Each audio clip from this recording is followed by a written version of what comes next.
วัสดีครับคุณลิกสติกนี่ครับสวัสดีครับคุณเดียวสวัสดีครับท่านผู้ชมครับสวัสดีครับวันนี้นะครับผมอยู่กับคุณลิกสติกนี่ครับเป็นมือกีตาร์ funky and soul right yeah pretty much โอเควันนี้นะครับเราจะมาเรียนรู้ว่าเขาเจ๋งยังไงนะครับโอเค Liz first question can you tell me about your music background how did you start to play guitar or maybe why you love the guitar well first of all I kind of always grew up around music like there was always music playing in my house when I was a kid I grew up in the 70s and 80s so you know always there was 70s and 80s music playing on the radio so I was always surrounded kind of by great music playing in the house so I became interested in music in my teenage years and started playing when I was about 15 and just on a acoustic guitar actually my first guitar was borrowed from my mom's boyfriend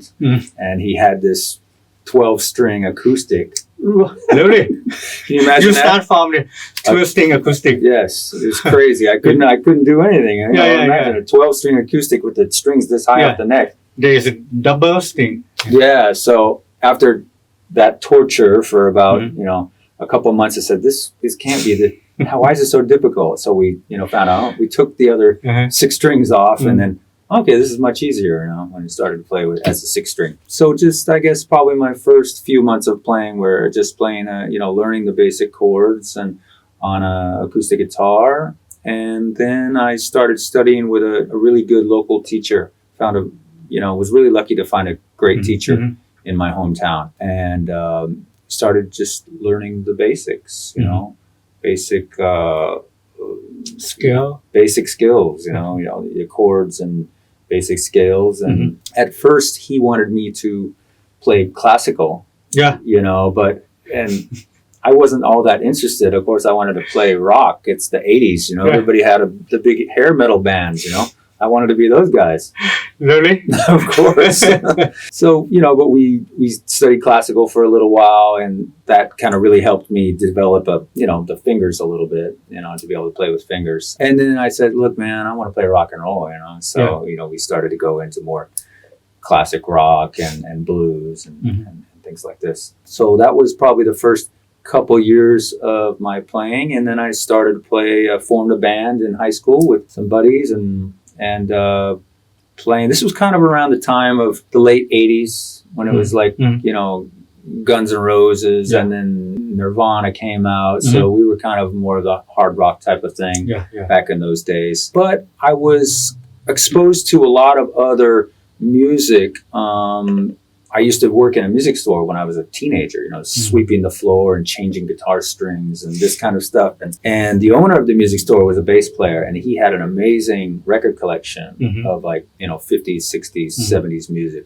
So he really exposed me to all the greats of the past, like of course the Beatles and the Stones and Pink Floyd and Cream and Hendrix and all the greats, So then I guess my taste kind of changed a little bit and started to really get into the older classic styles. And from then my teacher actually left the band. He actually played in a band with the owner of the music store.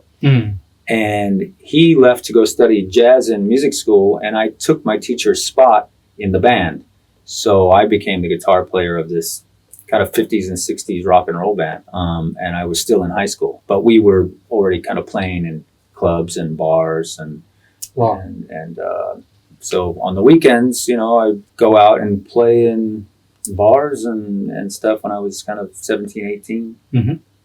Which at that time you still have to stay under the rule you have to stay on the stage or you could go outside the bar but you couldn't just hang around and drink with everybody you couldn't do that I don't know if that's like this in Thailand but how did you fall in love with your funky music okay well first of all that kind of style was always playing on the radio in the 70s of course like talking the Motown stuff from the 60s but also the disco stuff the Earth, Wind and Fire and Al Green and all that great music of that time. I was always exposed to it from an early age. But I didn't start to really play that style until really kind of in the probably early 90s when I started listening to more funk stuff like Tower Power and stuff like this, Stevie Wonder. That's when I really first started to play that music. I kind of played the rock and roll thing first. The important question, who is your favorite guitarist all the time?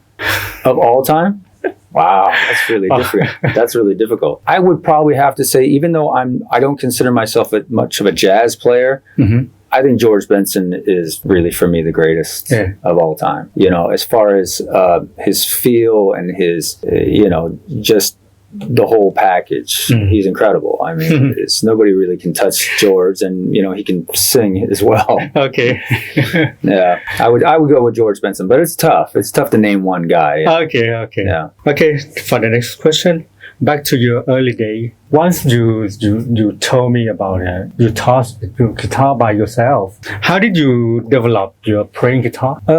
Well, like I said, I did have lessons for about a year and a half or two years at the beginning. After that, it was really just a matter of a lot of practice. I used to practice just a ton, and I was kind of fortunate at the time. I was in my early 20s, and I was working in a music store. The music store wasn't very busy, so I would sit there with a guitar and practice for hours when I'm supposed to be working. I mean, I'm getting paid to practice. So that is your full-time job. Yeah, playing guitar, practicing. So it was this place didn't have very many customers, and so I would be sitting there for hours and just waiting for customers that weren't coming, and I would just practice my scales or whatever. And so I was lucky to have that opportunity where I could practice at work for hours a day, and that's exactly what I did. Also another important part of that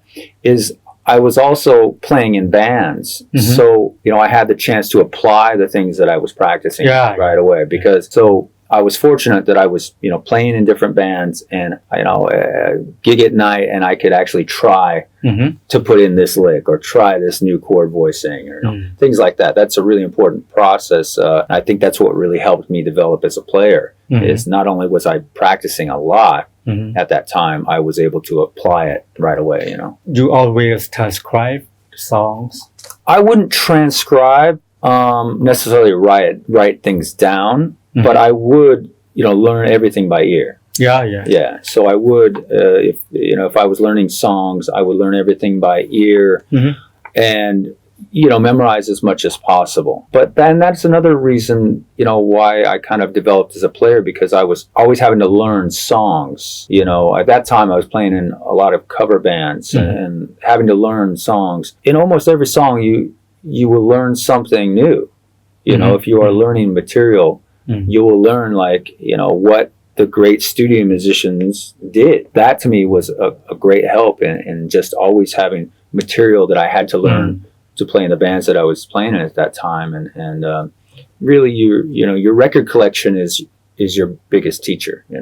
So when you want to transcribe some songs, you transcribe the whole songs or just some parts? For me, I would not generally transcribe a song. If I say I was learning a song for a band I'm playing in, I would learn the parts that are necessary note for note. Okay. So say, if you're learning a song that has a very recognizable hook or a riff or solo or whatever, you learn that note for note. But say the chord changes, then learn the structure and the chord changes. And, that you have a lot of freedom to improvise. So that to me is really important, to not just be what I call a parts player. I think being a parts player is a little bit different than being a musician. Meaning a parts player is just going to learn exactly the part, which is on the record, and play it the same every night or something like this. But being a musician to me means that you have the knowledge to play more freely, because you understand what else you can do with a set of chord changes instead of being stuck with one part or one way of playing something. So I think that's kind of important. So you mean you always analyze the songs when you transcribe and you write it on the paper? Not really write it down. No, I still don't say I really write things down. I mean, nowadays, if I'm learning something, I transcribe it for my videos. I transcribe everything for that. But at that time, in my playing, I really didn't write anything down. I just committed things to memory. So I listened to things and I played them over and over and over again until they stuck in my brain, you know. But I generally wouldn't transcribe. Once you have some chance to play with Joseph Williams from TOTO. Could you share this story? Well, that was a great privilege to play with Joseph. So I was hired to play in a band in Tokyo. So this was probably, I think this was 1996. And I had just moved down to California and got a gig with a band that was going to be in Tokyo for 1 year. As a house band in a you have club. The contract. We had a 1-year contract in a brand new bar that was opening called the Desperado Tokyo. Why is this bar in Tokyo?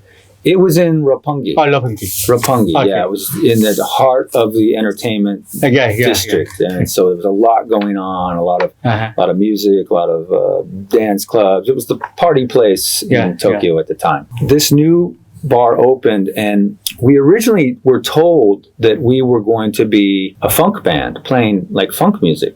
But then when we arrived, the management said, no, we want you to play rock and roll. So I was like, well, I thought we were playing funk. So they totally changed everything on us. They made us wear like, leather pants and the whole thing, So, but anyways, I said, okay, that's cool. So Joseph Williams was going to come over to promote his solo album. So at that time, he had already done a few, I think 2 or 3 albums with TOTO. And he was releasing his solo album called I Am Alive, I believe. And it was a really good music. And he was coming to Tokyo to promote the album and play some live shows. So we did 4 shows together with Joseph, and we backed him up as his backup band. And so it was a great experience, and super nice guy, and amazing singer, and of course the music we played about kind of a half of the TOTO song list and half of his solo song list. So it was a great experience. From at that time, what is the most important thing that you learned from to play with Joseph Williams? I think the most important thing I learned there was just to be really prepared musically.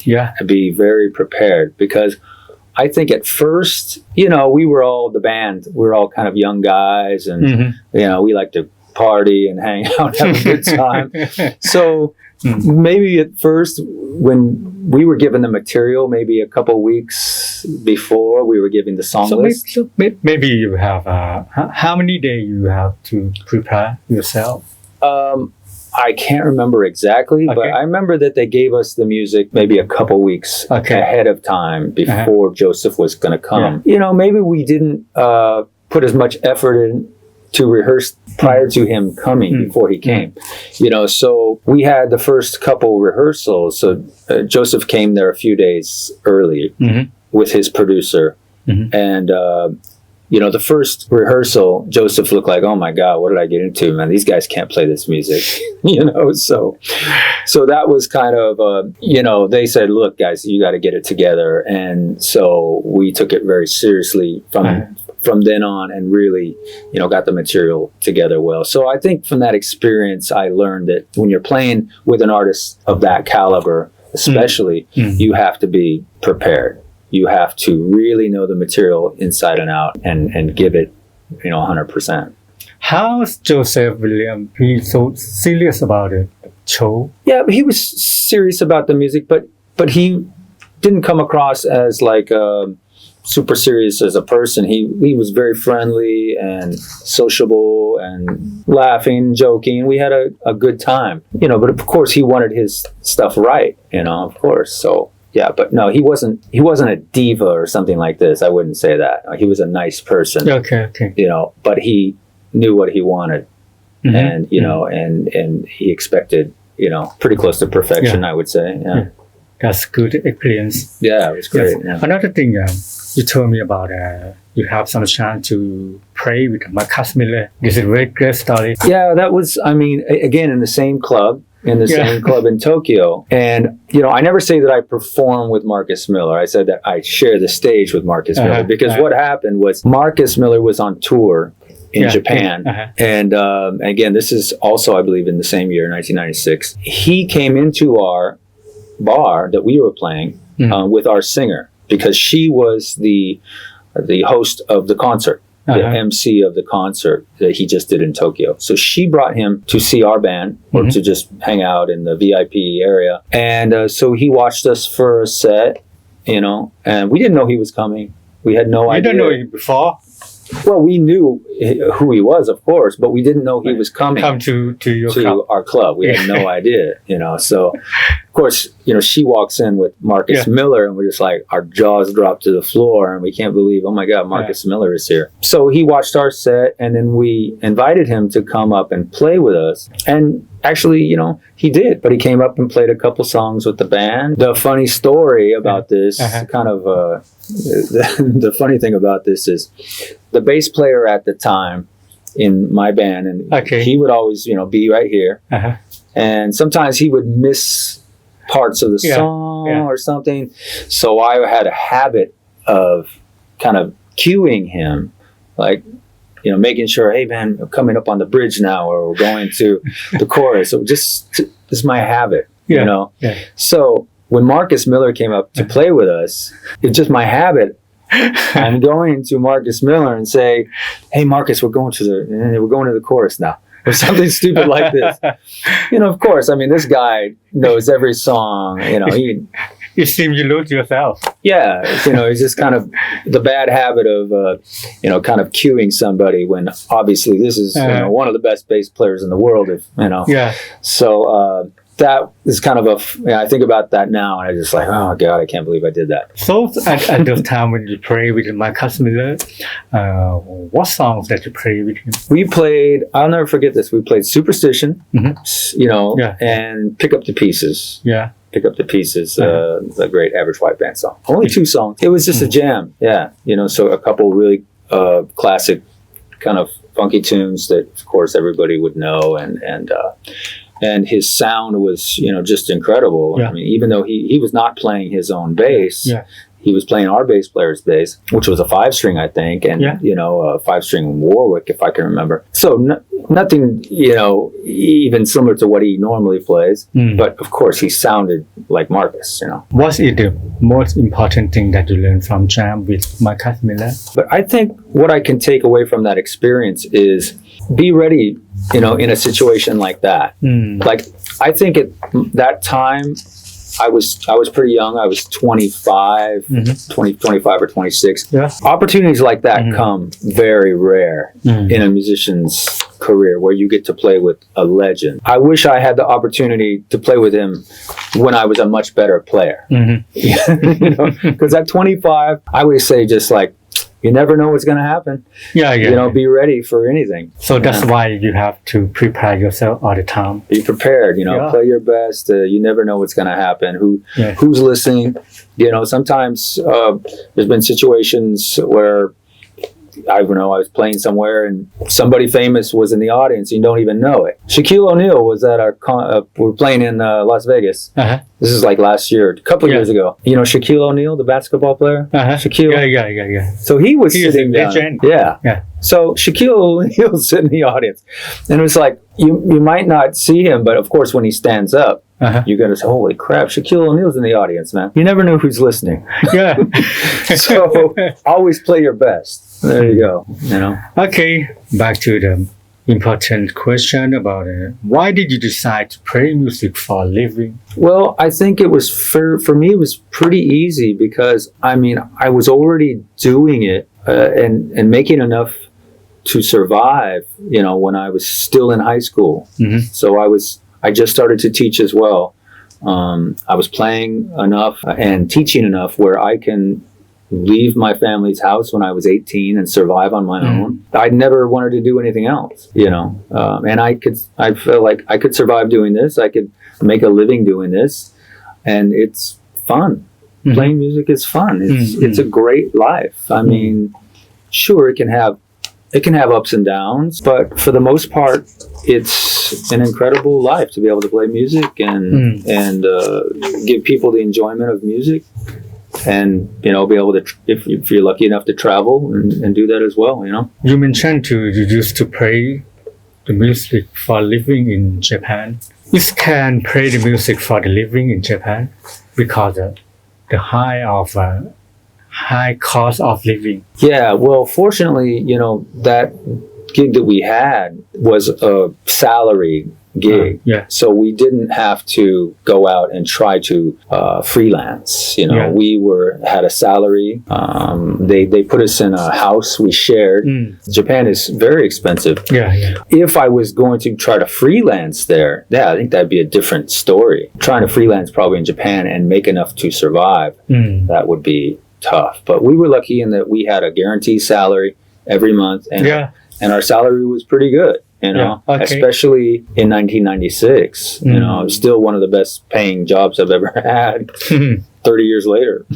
Okay. How do you feel about music scenes or community in Japan? I would say that for one thing that was really amazing about playing in Japan was the audience. The audience really appreciates music. They know music quite well. They have a great ear for music and very appreciative. We call it knowledge. They have a knowledge about music, about the history of different styles of music. They're intense listeners. They're listening, when you play, instead of just, looking at, well, back then there were no mobile phones. But, nowadays, sometimes you're playing and people are just sitting on their phones, From my experience playing in Japan, they really listened, and it was a very vibrant, exciting little scene there. Like we could walk around, and after we finished, there was the Beatles bar where the Beatles band playing. They were so good. And then we walked down another street, and there was this band playing just like all Deep Purple covers. Like they're really so different, so varied, and really all of it really high quality. Really good musicians. Okay, you travel so many countries all around the world and play. Could you tell me about how is different music scene in Asia, Europe, and America? I would say the biggest difference that I've noticed between Asia and maybe the U.S. In the U.S., there's a much more of a jam scene as far as jam sessions. Like that's the way that musicians really get network and get to know each other and meet other musicians and really test out their skills. So, like even in my small town I grew up, which probably had about, I don't know, 500,000 people, not even 1 million people. Almost every night of the week, or 3, 4, 5 nights of the week, you could go into a jam session, and there would be a blues jam or some kind of jam session to where you could go and meet other players, network, and try to play. The thing that I've noticed in actually Thailand, especially in Bangkok, is for a city this size, like which is 10 million people or something, it's a very small jam type of scene. Like I would expect there'd be a lot more of that. And I think there really needs to be, because it's an important part of growing as a musician. Really being able to go out and play, even if you don't have a band. You need to be able to go out and play and develop your skills and sometimes get your ass kicked, and that's what happens. Sometimes it can be an uncomfortable experience for a new player and very nervous to be able to get in that situation, but you will always grow and become a better musician. Usually if you say, okay, well, I didn't do it this week, but I can go back next week, practice, and do it next week again. Do it again and see what happens.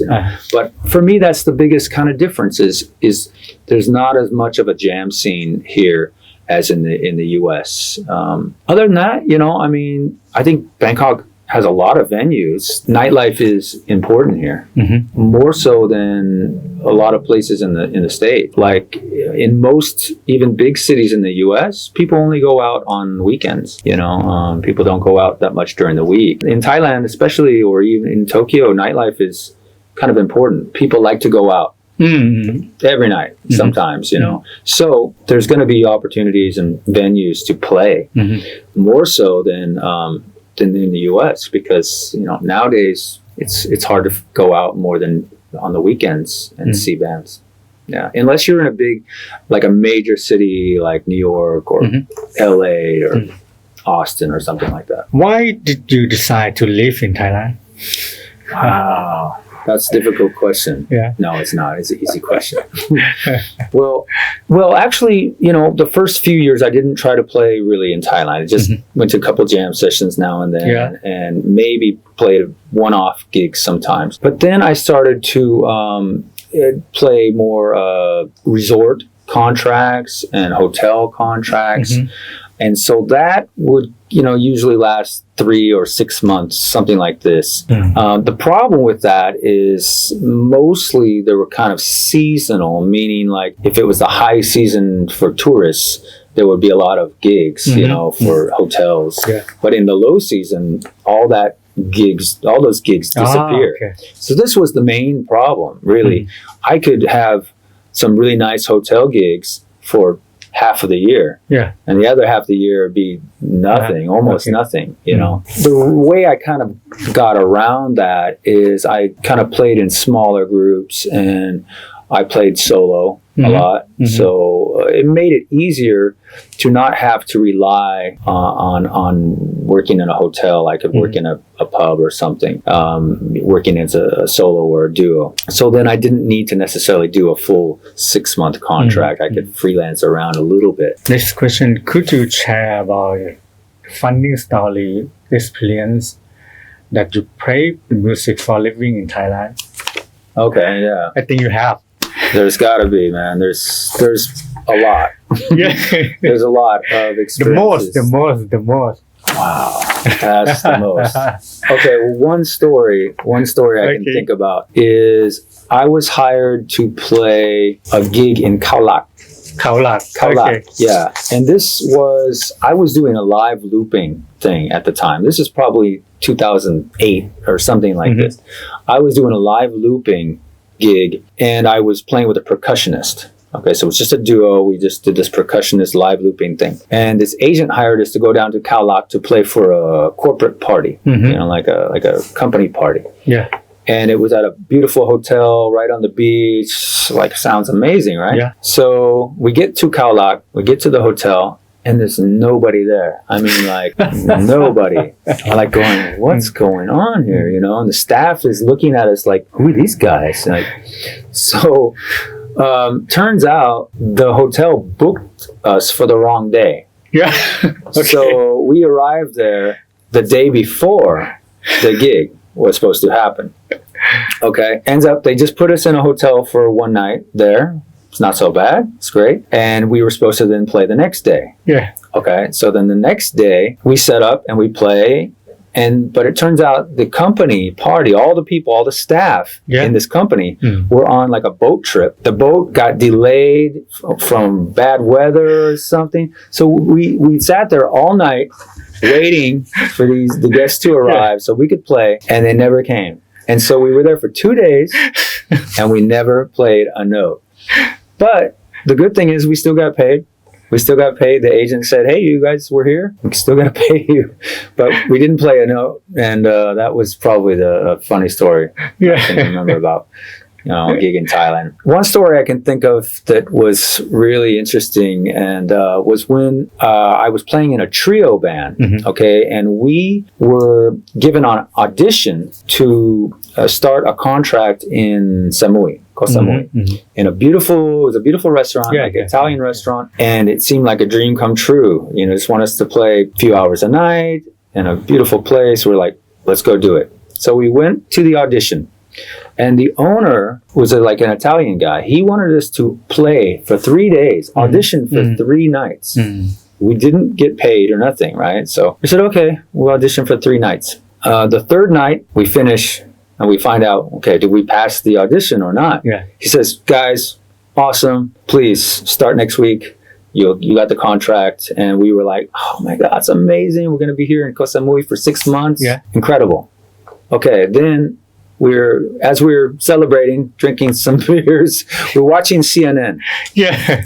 2006, maybe this was. There was a military coup in Bangkok. Okay. So we were literally watching CNN. It's like, okay, there's a coup that's happening right now. The owner said, guys, I don't know. This is going to destroy tourism, and we'll get in touch later. We never got the contract. The contract was canceled. Wow. So really from like 1 hour, we had this amazing contract. An hour later, it was totally gone. Yeah. So sorry. Yeah, well, it happens. Okay. If someone like a foreigner, like me, this Thai persons, want to play music as a full-time job in America, how should they do?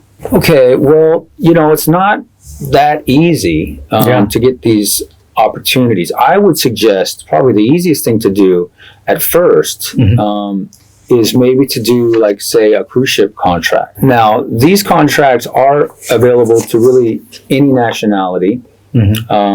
Especially for jazz musicians, because they can play in an orchestra type environment and they can go on a contract just by themselves and join a band. They don't have to have a band already. So a cruise ship contract for a Thai musician is, I think, a really good opportunity. When a piano player that I worked with here, a jazz piano player, I got him a contact with an agent that I work for in the U.S. and now he's working on cruise ships and traveling the world. Yeah. So it is possible. Now to work in the U.S. to play in the U.S. it would probably be easiest, to be there as a student. I would imagine first. Okay. Because of the whole visa issue. How are you going to be able to get the visa to live in the U.S.? That's the difficult. That's the difficult part. So I would imagine being there as a student first would give them the opportunity if they could get the permission to work, obviously study, network with other musicians in whatever city that they are in. And that's probably the best opportunity to do that. I don't know if anything else really. If, you're there, you're able to stay, then it's really just a matter of really going to a music city.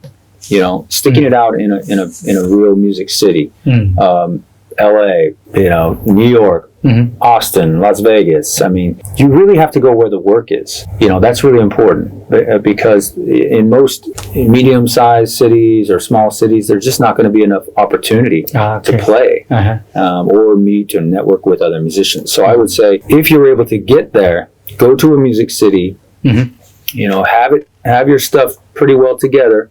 Have your playing together when you arrive there, or at least, being able to kind of keep up and then just, go all in, hit every jam and meet everybody that you need to meet. Okay. And, don't worry about, I guess, making a living as a musician first. You might have to have a day job to survive. This is reality.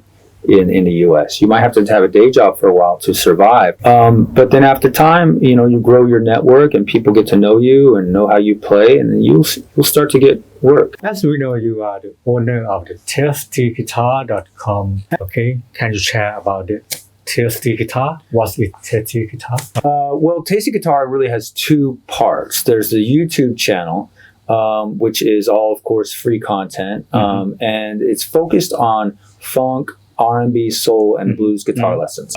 So I try to focus on lessons only in these styles, okay, and really go in depth in the techniques that are really important to these styles, and really a lot of the details that I think are lacking in most content in these styles. And I also try to cover a lot of players that maybe not very super well known, but are very important to the history of these styles. How come the idea of Tastyguitar? I had just gone back to live in the U.S. in 2016, and I had been thinking about I need to start teaching to start getting some income and stuff happening there.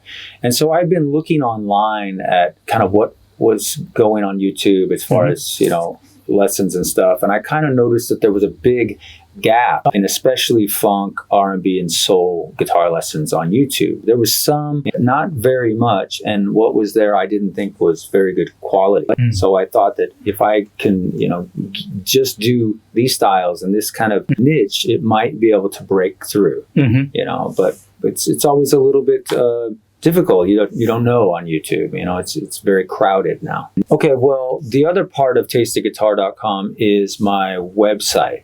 Okay, on the website there's a subscription, a membership, which people can sign up for, and with the subscription they get a lot of different add-ons that you can't get on YouTube. So they'll get the transcriptions for every lesson, and that's also with Sound Slice. If you're familiar with Sound Slice, which is the tab to video sync. So all the tab is synced up with the video. You can slow down everything. You can loop everything.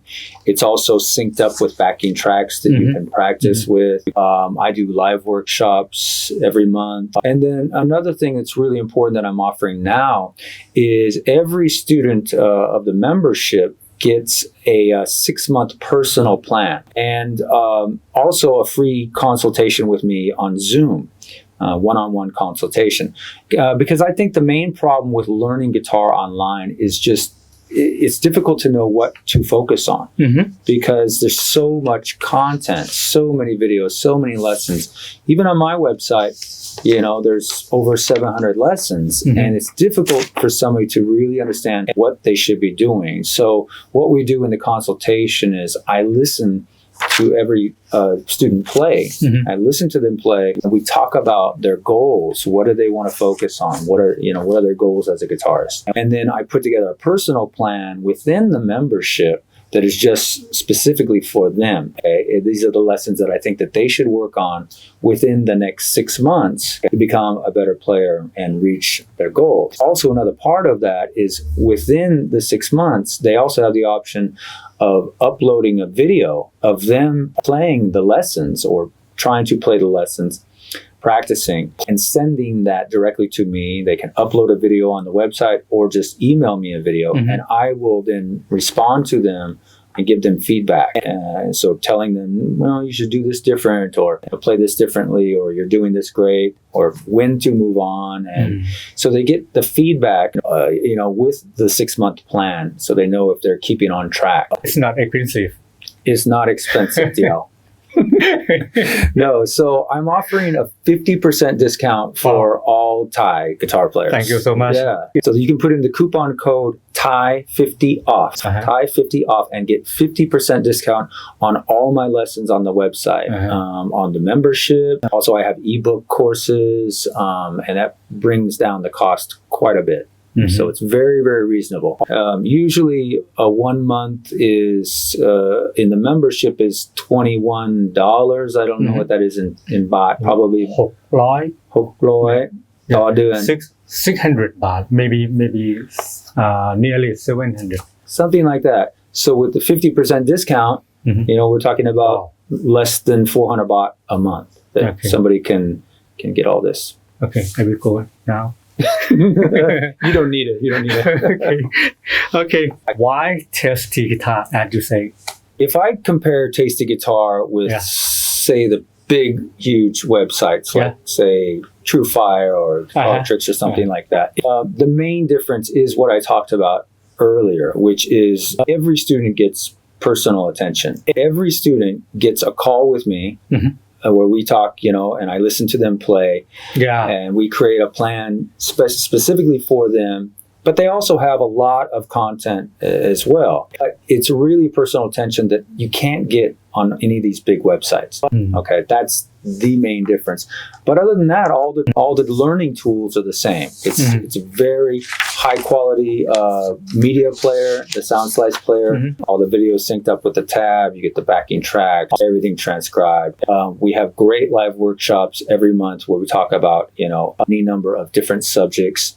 And it's basically like a personal lessons. And, really that's the main difference is more personal attention. It's like the way distance between having a private teacher and just being by yourself, trying to learn on your own. It's really a bridge. It's like a bridge between no teacher or just trying to learn on YouTube and a big website or something like this. It's kind of in between. So you get some of the benefits of having personal instruction, but also a lot of content to choose from. The most important thing about playing funky music is live and left hand.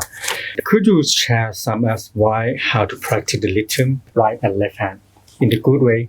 Okay, there's a lot of different techniques involved in funk rhythm to play it authentically, play it really how people play on records. My right hand technique, and I don't know if you're going to be able to see this on the camera, mostly involves kind of an angled in approach.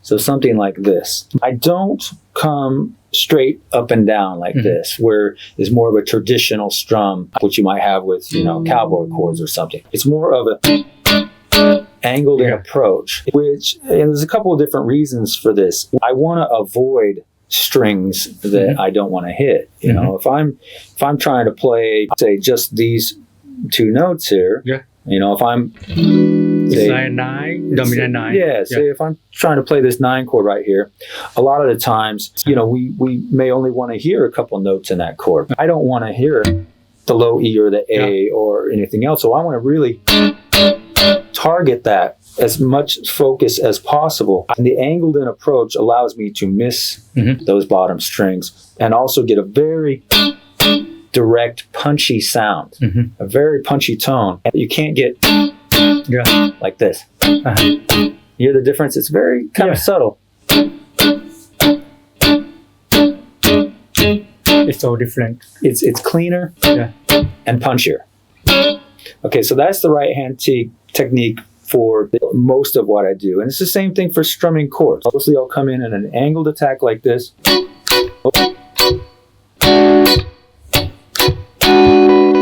Right?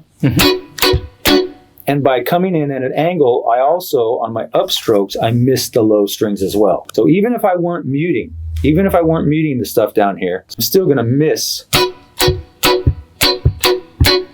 that stuff on the low end. There's no possible way that I'm going to hit that stuff. Whereas if you were, kind of playing straight up and down like this, you really have to be very careful with your muting, making sure that you're always covering up. With the left hand, muting is really, really super important with funk stuff. A lot of times, you only want to hear 3 strings or 2 strings or even just 1 string. So your muting has to be really, really good. So say if I want to play just this D note right here. I want to play that D note and I'm playing what I would refer to as skank strumming, which is a kind of attack where we have a strummed attack but really focusing on just 1 note. Okay, so with this index finger, I have to mute the B and the high E, but I also have to mute the D string with the tip of that finger and bring my thumb over the top just in case. So that's how I'm going to get that really clean attack right there. So this is a really important thing about your left hand technique in funk with skank, with double stops, with chords. And the other really important technique for the left hand is your reflexes. You have to get off chord very, very quickly. A lot of the stuff, we want it very staccato. We want very clean breaks, very sharp attack, and then immediately release pressure. What happens, especially with beginning and intermediate players, is they can't get off the chord quick enough. And so, let's just say they're doing a strumming pattern which has like some scratches, right? Something like this. If you're too slow to get off your chord, the chord is going to run into the next strum and it's going to end up sounding not clean, it's too cluttered sounding. So you have to really practice immediately getting off the chord. Another technique, which is also involved in that, is what I kind of call a bounce technique. The bounce technique is, say you were playing that same rhythm that I just did right there. Now, this would be a typical way that most people would play it, holding the chord down, right? Holding the chord down. With the bounce technique, you're going to release pressure immediately after every strum. So the effect is something like...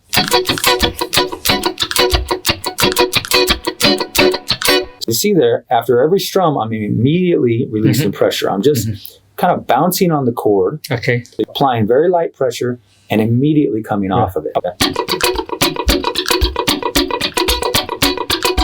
Okay, so you get that kind of effect. Yeah. And a lot of time, you know, in the mix of a song, that is a very, very cool sound. It doesn't clutter. There's not so much information there. It's very light sounding. Yeah. But you get this still very staccato, kind of choppy, nice, funky sound, right?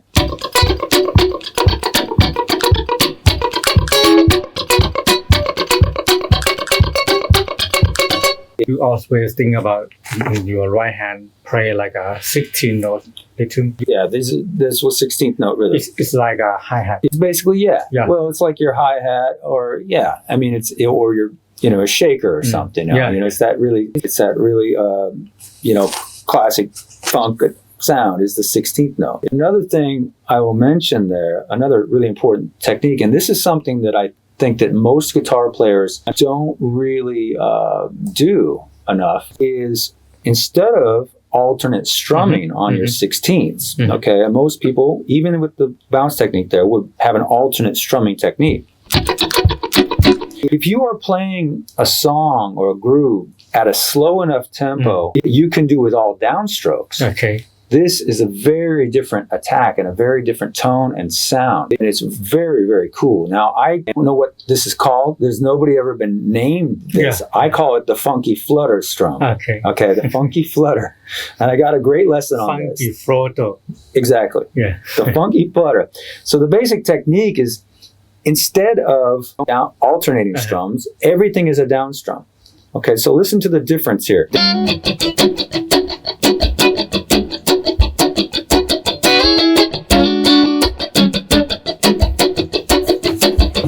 It's much darker. Yeah. It's a darker tone, but very nice, especially if you just kind of strum up on the neck a little bit. Okay? So if I have something that's kind of a slow, medium slow funk groove, I'm going to 9 times out of 10 play with this kind of feel. Okay, so...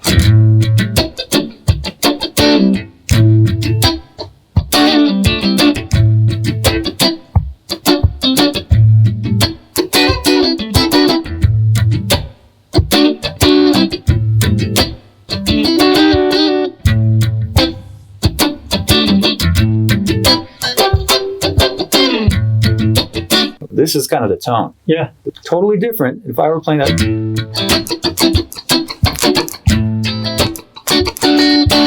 Can't really get that same tone, you know?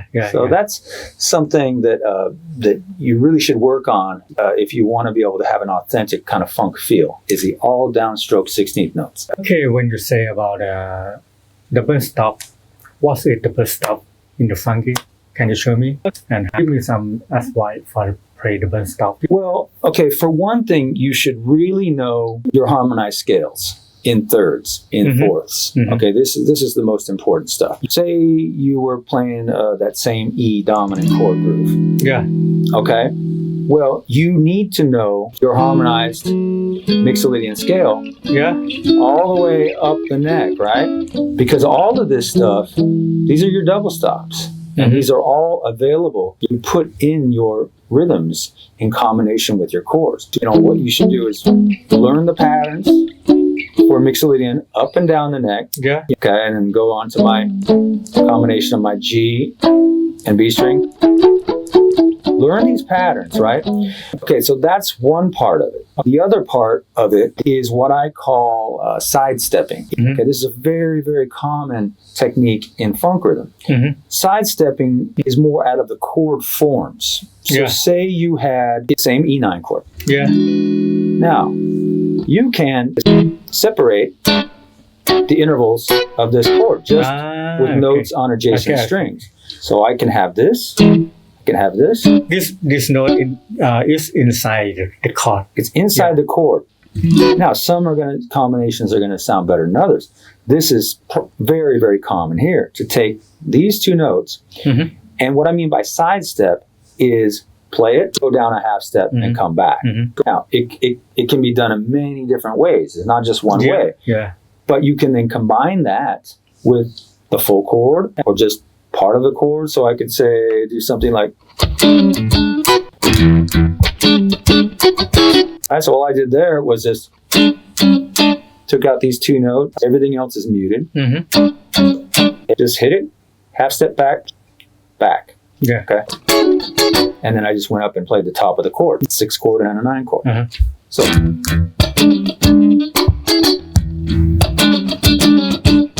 Right? So there's many different ways you could phrase that. It is. Yeah. You know, I could.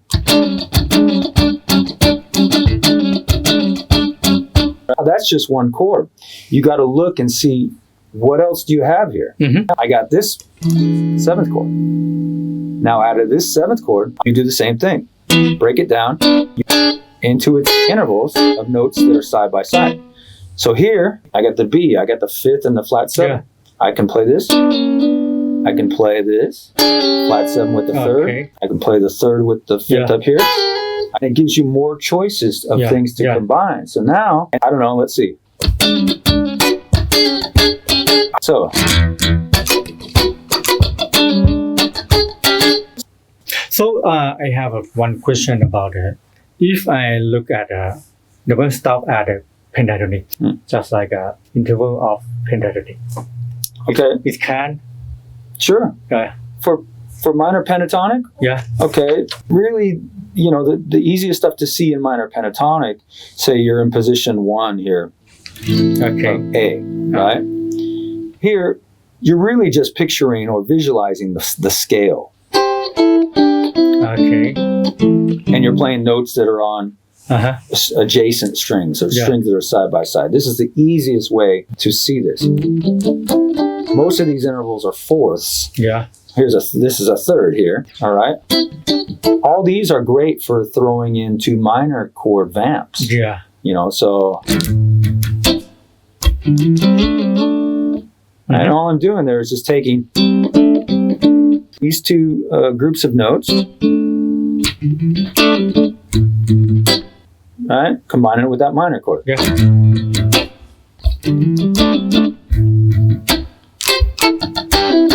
That's in position 1, but you should also find these things wherever they exist all over the neck. Mm-hmm. Yeah. Mm-hmm. Up here. Pretty cool. Yeah, and that's just really just your minor pentatonic patterns. You're just taking the notes on the strings that are side by side. Yeah. Okay, another thing is very important too about fill in. Could you share something or give me some advice to practice? Okay, well, the important thing with fills, it kind of is almost the same thing we were just talking about, the breakdowns of the chords. The important thing at first is to see chords as their intervals. Mm-hmm. Okay, so say if we were just taking a G chord to an A minor chord, okay, in the key of G major, we're going to go between these two chords, and I want to put a fill in there. So first of all, you got to think, what key am I in? Are both chords diatonic? Does everything fit within a key? Mm-hmm. Yeah. Both these chords, it's the 1 and 2 chord in the key of G major. Yeah. Okay. Then look at the intervals, the breakdowns of these chords. I can, again, do the same thing. I can see the intervals inside the chord shape. Yeah. These are all useful. But historically, people use mostly 3rds, 4ths, and 6ths. Yeah. So usually what I tell my students is just get rid of the 5ths and the octaves at first. Okay, get rid of the 5ths and the octaves. What am I left with now? Well, I have this 4th here. I got the 3rd here, the 3rd here, the 3rd here. 4th here, sorry. Yeah. Okay, these are my intervals. Now, A minor. Do the same thing. Easy to see those intervals inside that chord shape. But if I want the larger intervals, the 6th, I have to do the same thing, but skip strings. Look at the chord now, skip strings. I got an octave. Yeah. I skip strings. Now take the note on the A string and the note on the G string. Yeah. I got my D note and my B note. Yeah. That's an interval of a sixth. Mm-hmm. And that's very useful to play as a fill over that G chord. Okay. Okay, now keep going down the strings. Now take the note that's on that D string together with a note on the B string. Mm-hmm. You can use this, but it's a fifth. It's not very colorful. Yeah. It's just kind of bland, So generally I don't use that much. But then take the note on the G and high E. Now we got a sixth again. This is the classic sound that everybody knows. And it's just really seeing it as part of the intervals out of that chord shape. And the same thing now with the A minor here, skip strings, octave. Now we have a sixth, that's a sixth. I got a fifth and another sixth. Yeah. So say I wanted to play sixth, make a fill out of these two chords. Alright, so G, if I'm, say, doing this.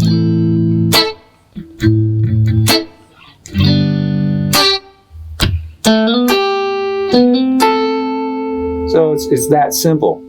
I could use that sixth going up to that sixth.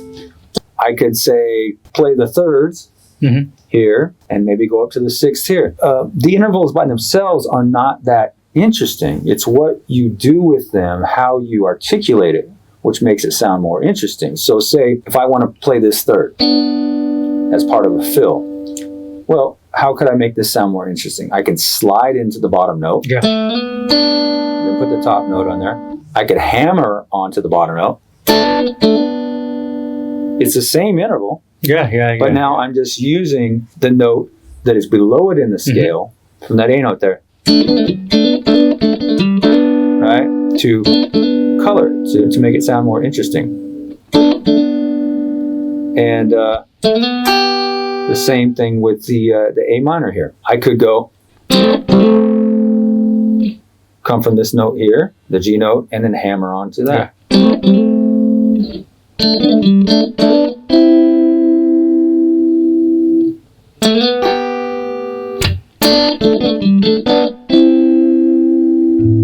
Right? Yeah. So this is the basics of that. And then, once you learn to see everything here, then go up to another part of the neck and find it there as well. So now I could go up to G here. Another form. Go up to other forms and find your intervals there. So G here to A minor here.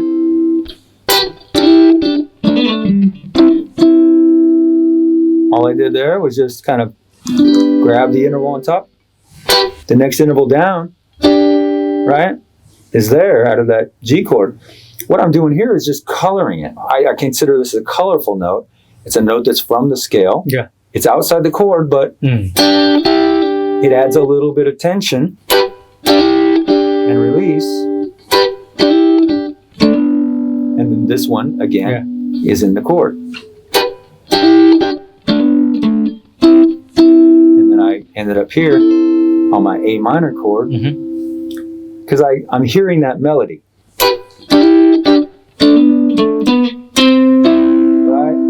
I'm hearing that melody.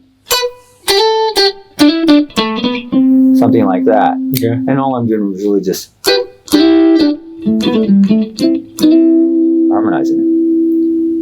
So anyways, that's how I teach people how to start with using fills, is to see the intervals inside your chord shapes and then connect them and then try to do it in a musical way. I see everything as in terms of the chord, but you also need to see it more linearly as well. You got to see things, horizontally along your sets of strings. I don't only want to see it in the chords because if you look at what we just did here, the G here and the G here, well, there's all this for the inversion. You there's a whole space in here. We don't want to ignore this. There's stuff that's here too, but there's no obvious chord shape here for a G chord. You got to see what is there that I can use? Well, you learn how to bridge, say, this interval from this chord shape to this interval with this chord shape, and this is in between. So we can use this to link them together. Okay? Something like that.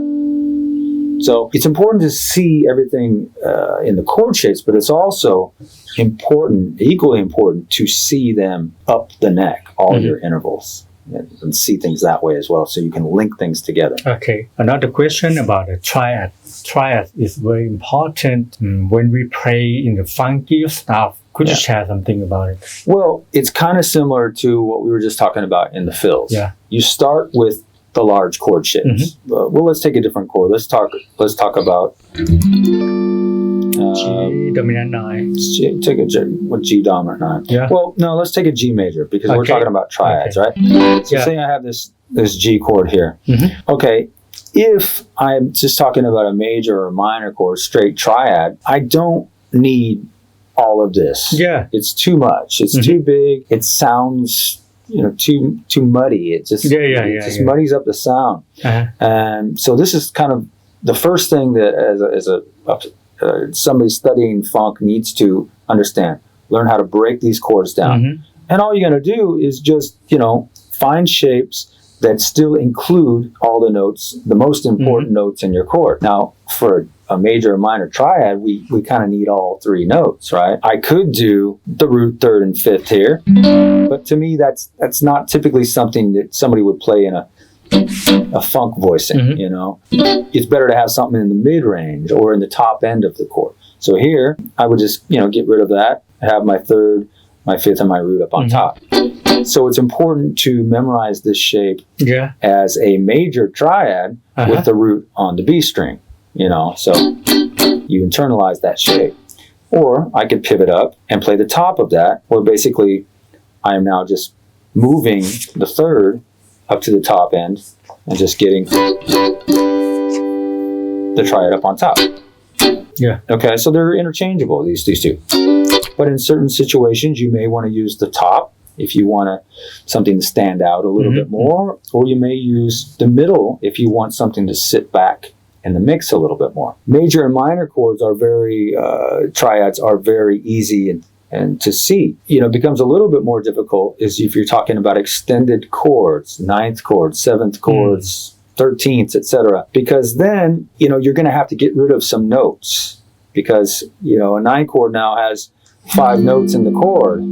Okay. So how am I going to get the sound of this chord if I, only using 3 notes? The important thing is here is I got my flat 7 and my 9. That's kind of giving me really the sound.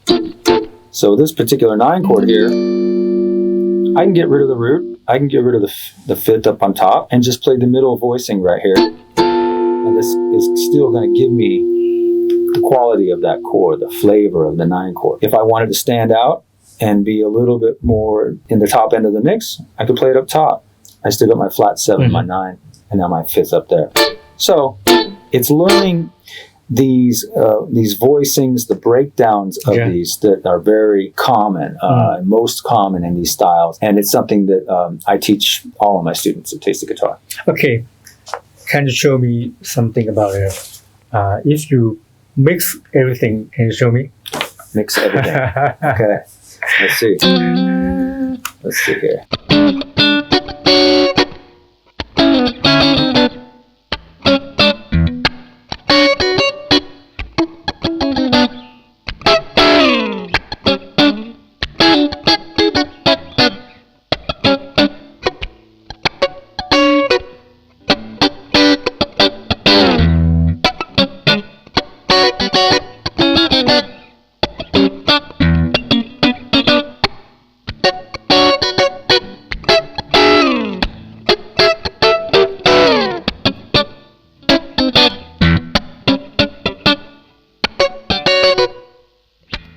I don't know. So what I was doing there is just basically sidestepping. Yeah. We talked about that a little bit. Yeah. Thirds. There's thirds in E mixolydian. Right. And I was also kind of using chromaticism a little bit there. So there's your thirds. All right. I used the sidestepping out of this chord. All right. Yeah. Did that. Played the top of the chord triad, or if you will, or just the top three notes of a chord shape. And I'll full chord up here. So I kind of refer to this as playing your space, seeing everything you have available to you within one area. So I see the sidestepping, I see the thirds, I see the fourths, I see the tops of the chords, I see the single notes, even though I didn't play a lot of single notes in there. I could add that stuff in there as well. I could play notes from minor pentatonic, or I could play notes from Mixolydian over something like this.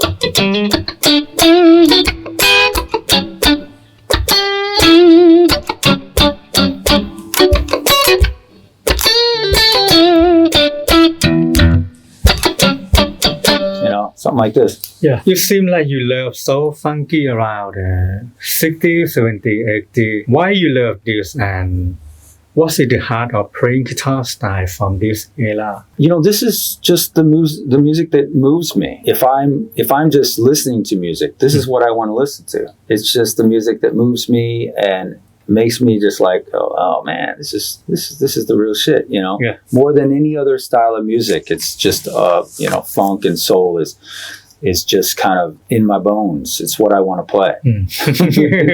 Okay. So that's the only way I can describe it. So, and at the heart of the style is just feel. It's just so much feel involved in it, and little details. It's the things that I think separate somebody that's really good in this style from somebody that is, maybe can play something but just doesn't, move really, me or somebody else, is the little details. And these styles really have that. It's a like the things that I talked about earlier, like instead of playing something as a standard alternate strumming rhythm, playing it with downstrokes instead. These little details in feel. Feel is really the most important thing about these styles. Okay. You don't have to be a super fast shredder or have an amazing, incredible right hand technique in that way, but you do have to have attention to the little details. Like little things like if I were going to play a fill on this minor chord here, things that you need to pay attention to is like I could do this fill, right? But if you listen to the guys that played on like the old school R&B songs, they would mostly play these kind of notes very staccato on the top. Something like this. Okay. These are details, It's like an upbeat. It's just a little bit of a sharp, staccato attack that's a detail that needs to be kind of paid attention to if you're really going to have an authentic sound. So something like that. Yeah. Okay. You need to really have finesse and dynamics in these styles. It makes all the difference. So I think that's what has drawn me to play these styles and have a love and appreciation for the masters that kind of played on the classic music, In your opinion, which songs is your master funky song for learning guitar? Wow.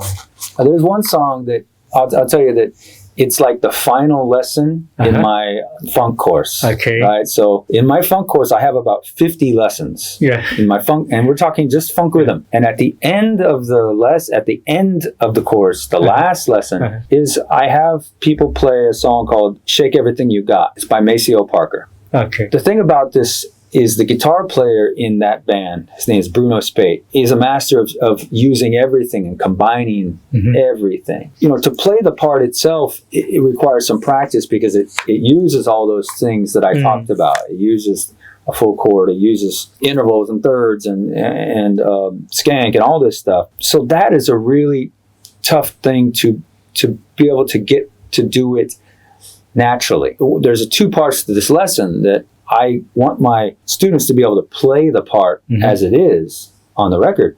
But more importantly, I want them to be able to improvise in this style.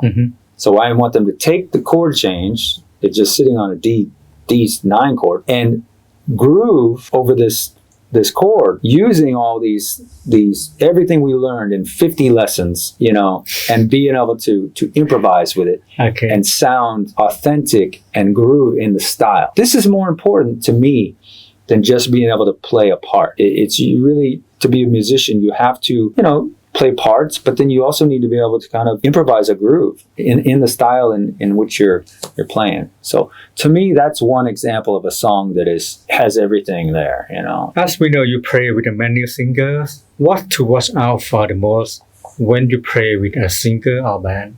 Well, of course, the biggest thing with a singer is don't get in the way. You know, that's the most important thing. Like, I played with an amazing singer. Her name was Janelle Powell. Yeah, she's a legend. Her voice is incredible, 5-octave range, and just she's in the style of, you know, kind of like Aretha Franklin and the great jazz singers Ella Fitzgerald, and just an incredible, powerful voice. But I think, you know, she was definitely one of the best singers I've ever heard in my life. But I worked with her for 5 years. You know, I learned a lot in playing in that situation. Mostly it's, you know, stay out of the way. Of course, don't get in the way of the singer, and really become a sideman. To become a sideman, to play your, you know, play your role in the band. You know, it's like, I am the sideman. I'm not the guy out front. Yeah, it's not my job to play a million notes while she's trying to sing. That's, you know, the biggest thing to understand when working with a singer is to, you know, play your role in the band. Don't step on the singer's vocal line. Yeah. Know your role. Know your role. Yeah. Okay. For the next one, we'll talk about your gear. Okay. This is very beautiful guitar. Thank you. Yeah. I love it. Okay. Well, this is a gentleman named Russell Fong. And Russell is a British guy. He's originally from the UK, but now lives in California. And Russell has been a student of mine for almost 3 years, I think now. I didn't even know that he built guitars for the first year and a half. He never told me he built guitars. I don't know. He just never mentioned it. And one day we're doing a lesson. He says, "Rick, I want to build you a guitar." And I was like, "You build guitars?" And, you know, he showed me some of his work, and I was like, incredible, beautiful instruments. And he's built guitars for some big names. David Byrne from Talking Heads, a big band worldwide. Yeah, please. He said, you know, I'll pay for the parts. So I paid for the parts, and I gave him a year's worth of guitar lessons, you know, one-on-one guitar lessons, and he built this for me. So basically all handmade by him in California. Russell Fong, maple top, mahogany back. You can see that. Beautiful neck there. Maple. And he pretty much allowed me to have the specs that I wanted. I've always wanted some Danny Gatton pickups. These are the Joe Barden Danny Gatton pickups. And I was a huge fan of Danny Gatton. The main thing that I needed on this guitar that I couldn't get on my previous guitar, I was playing an old ESP Telly. Another great guitar, but I really need this kind of strat tone for the kind of single note, funk picking stuff. And you can't get that on a traditional Telly. It's just, the sound's not quite there. So I needed a 3 pickup Nashville Telly set. And these are the Danny Gattons. And other than that, you know, it's just got a treble bleed on the volume pod, standard tone. Rosewood fingerboard. One of these Goto tuners, I believe. Nice little cutout he did for me back here. I love his contour very much. Contour. It's a beautiful contour. Beautiful binding. These are handmade clay dots. So he some special thing he did with the dots. They're clay. And so everything was handmade by him and just one guy in his shop. If someone wants to be interested in this guitar, how should they do?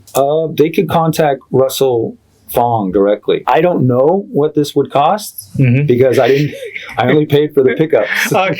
But I imagine it's not cheap, but well worth the money. Let's try. Okay, for the next, please give me a 5 name of so funky guitarists that should listen to them. Ooh. Or maybe three. Okay. Okay. Well, I'll mention the guy I talked about earlier, Bruno Spate. I consider him to be the funkiest guitar player on the planet for rhythm playing. For me, he's just the way that he is able to combine the different elements, the different ways of intervals and single notes and chords and all the different techniques and still not overplay. And still just sit in the groove, and it's incredible the way he plays. Another musician that I listen to and I consider really the funkiest human on the planet Earth is Maceo Parker. Okay. So for lead playing, even when we've talked mostly about rhythm playing, for lead playing, Maceo, there's just the way that he phrases is really incredible. I don't think there's anybody else that phrases like him. I agree. He's just got such a funky, beautiful phrasing. Nothing he ever plays sounds like it doesn't fit. I mean, everything he plays, just to me, it's beautiful. I don't think there's, for me, a funkier human than Maceo. So these guys both play in the same band, which is pretty incredible. Another guitar player that people should definitely check out would be Tony Maiden. Play guitar in Rufus and Chaka Khan. Another incredible funk guitar player. Leo Nocentelli. Leo Nocentelli is the guitar player, or was the guitar player of the Meters. Okay. And so old school style. Yeah, very old school, but really just the parts that he was able to come up with, very economical, but really super funky parts. Leo Nocentelli should be a player that people check out for sure. So those are a few guys I can think of off the top of my head, but there are many, many more. Yeah, I know one person's for master funky guitar stuff. Rick Stickney. Well, I don't know. I'm trying, man. Okay. I'm trying, and I really hope that I can teach people this style, and get them to appreciate it. Okay, Rick, which album changed your life? I would say something that really kind of set me in the direction of more funk was Tower Power's "What Is Hip" album, because up until that point, I was mostly, I was really heavily into blues, mostly kind of trying to be a real blues player. And then I started listening to more funk and soul and really practicing these styles. And the album that I really wore out at that time was Tower Power's What Is Hip album. I mean, it's so much great classic funk. What is the music or artist that you listen to at the moment? Right now, I'm kind of mostly listening to organ trios. Delvin Lamar Trio, I really dig their sound. It's a great sound. These guys are out of Seattle. Scary Goldings, Larry Goldings is a great B3 player. Yeah. So I'm mostly kind of listening to, instrumental kind of organ trio sound and stuff, but more with a funk edge, because that's the kind of band that I have put together now. So searching for inspiration, Okay, if someone they want to watch you play, how they should do? The best thing to do would follow my band, the Rick Stickney Trio, on Facebook. So I just started this page. The band is pretty much brand new. We're just starting out, but we're going to be recording and releasing some original music this year. What is the most important thing that musician or guitarists should pay attention, but they are not? I would say rhythm guitar. Okay. Yeah, because a lot of guitar players, overlook it, and they don't pay enough attention to really learning to comp, to play, because everybody wants to solo.